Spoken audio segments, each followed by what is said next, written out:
Alright, so some of the things you wanted mark down here for some information on your writing. I'll say the first step is to write down all your characters and describe them. So take a piece of paper, write down your characters' names, describe them, their age, what they're wearing, how they are. You want to do that for at least every single person. For example here, this picture here is Solid Snake, my favorite video game character.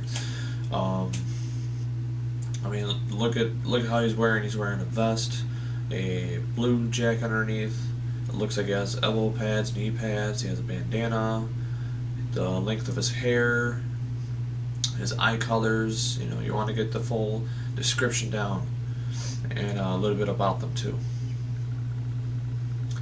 And so the second step, besides the main characters, you want other characters too, to help your story move along, to help it develop around your main character. For another example, I'm going to use a town. So your main character goes to this town. He goes into a store. There's going to be people walking around the store. When you walk into the store, you can see people looking at items, looking at stuff, talking with people, communicating. You're gonna Hi. That's all.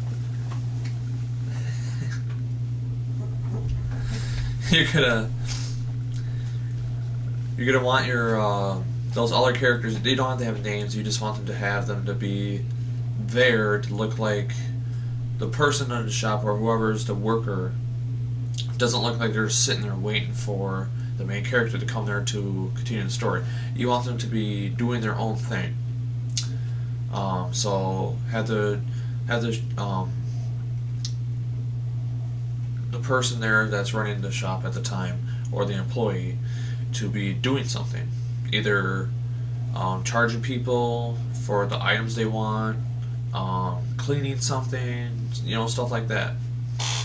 Just don't have it to where, okay, they're just sitting around, and then as soon as the main character walks in, then they're like, oh, okay, someone's here. No, you don't want that.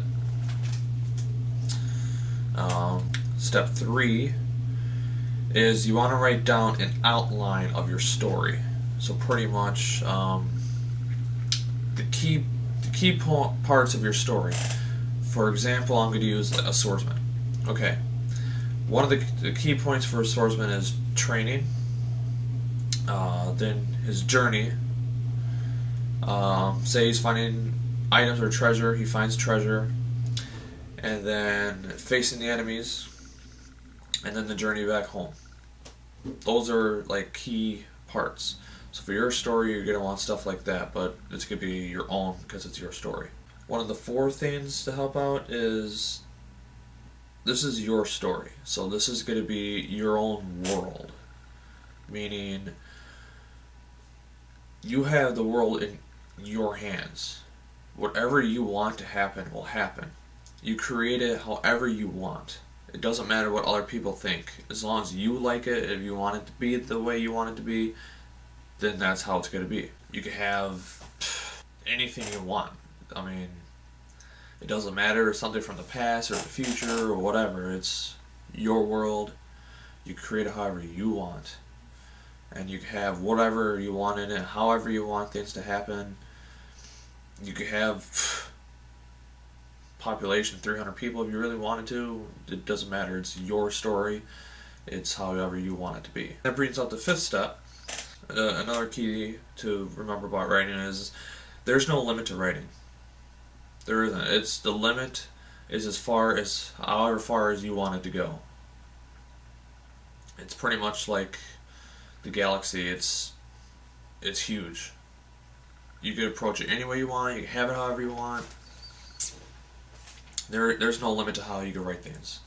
So there's so much you could expand with it, so much you could do with writing, and it's your own unique way because you're the one who's creating it. You're creating your own little galaxy in a way too. Have fun.